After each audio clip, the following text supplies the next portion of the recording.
My husband's ex-wife showed up at our door claiming that she had his baby, then his double life started unraveling and now he is begging for reconciliation. I, 28F, have been married to Jake, 32M, for 3 years, and until 2 months ago, I thought I was living a fairy tale. We met through mutual friends at a charity fundraiser for children's cancer research 5 years ago. I was volunteering at the registration desk when he walked in wearing a perfectly tailored navy suit, his green eyes sparkling as he smiled at me. There was something magnetic about him that drew everyone in, not just his looks, but his charm and the way he made everyone feel special. That night, we talked for hours about our dreams, our careers, our hopes for the future. He was different from any man I'd ever met, successful but humble, ambitious but kind. When he asked for my number at the end of the night, my hands were shaking so much I could barely type it into his phone. Everything seemed perfect, like the universe had finally decided it was my turn to be happy. That is, until 2 months ago, when his ex-wife Sarah showed up at our door with a baby that looked exactly like him. I remember that day with painful clarity. It was burned into my memory like a brand. It was a Sunday afternoon in October, crisp and bright, the kind of perfect fall day that makes you grateful to be alive. Jake and I were preparing dinner together like we always did on Sundays. He was making his famous chicken marsala, the same dish he'd cooked for me on our first date, and I was chopping vegetables for a salad. We had just bought our dream house 6 months ago, a beautiful Victorian with a wraparound porch and a garden I was slowly bringing back to life. The mortgage was steep, but Jake had gotten a big promotion at work, and we both agreed it was worth stretching our budget for our forever home. Everything felt complete, like all the puzzle pieces of my life had finally clicked into place. The doorbell rang, its chime echoing through our high-ceilinged foyer. Since Jake was handling raw chicken, I went to answer it, wiping my hands on my apron, the cute one he'd gotten me for Christmas with "Kiss the Cook" embroidered in red script. Standing there was a woman holding a baby who couldn't have been more than 6 months old. Before I could say anything, she asked, "Is Jake home?"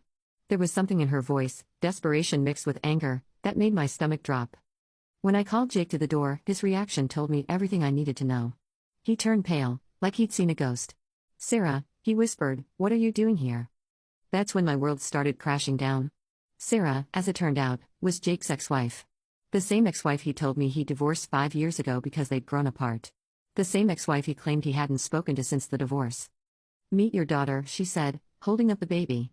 "The one you've been paying me to keep quiet about for the past year." I felt like I was in some twisted nightmare. The baby had Jake's distinctive green eyes and the same dimple on her left cheek that I'd fallen in love with. There was no denying it, this was his child. Jake tried to shut the door, but Sarah stuck her foot in. "I'm done keeping your secret," she said. "Your wife deserves to know the truth. All of it." The truth, as it spilled out over the next excruciating hour in our perfectly decorated living room, the one I'd spent months getting just right, was far worse than anything I could have imagined in my darkest moments. Jake and Sarah had never actually divorced. They'd separated briefly 5 years ago during what Sarah called a rough patch, which is when he met me at the charity event. But they'd reconciled a few months later after couples counseling. However, instead of being honest and breaking things off with me, Jake made a calculated decision that would destroy multiple lives. He chose to maintain 2 separate lives, meticulously crafting elaborate lies to keep both relationships going. The level of deception was staggering. He'd created fake divorce papers to show me early in our relationship when I'd asked about his previous marriage.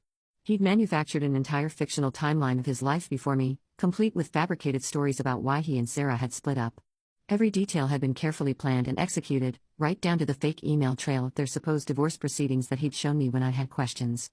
To Sarah, he was the hardworking husband whose job in international sales required frequent travel, weeks in Europe, conferences in Asia, business meetings across the country. He'd send her photos from hotels and airports, carefully staged to maintain the illusion.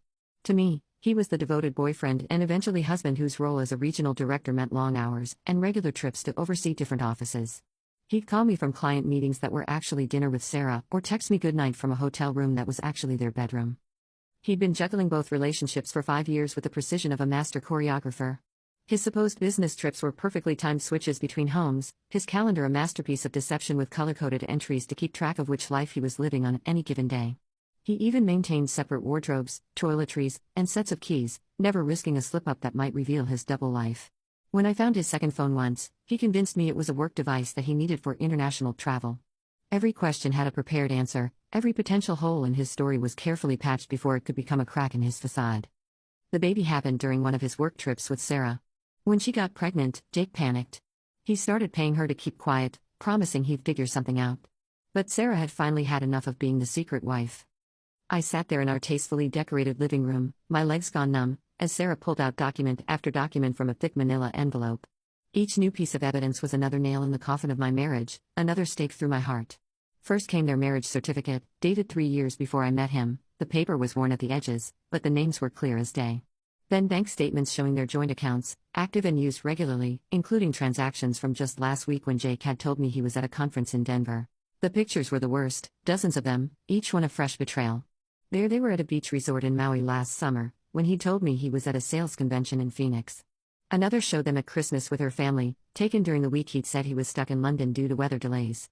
I'd spent that Christmas alone, watching Hallmark movies and missing him.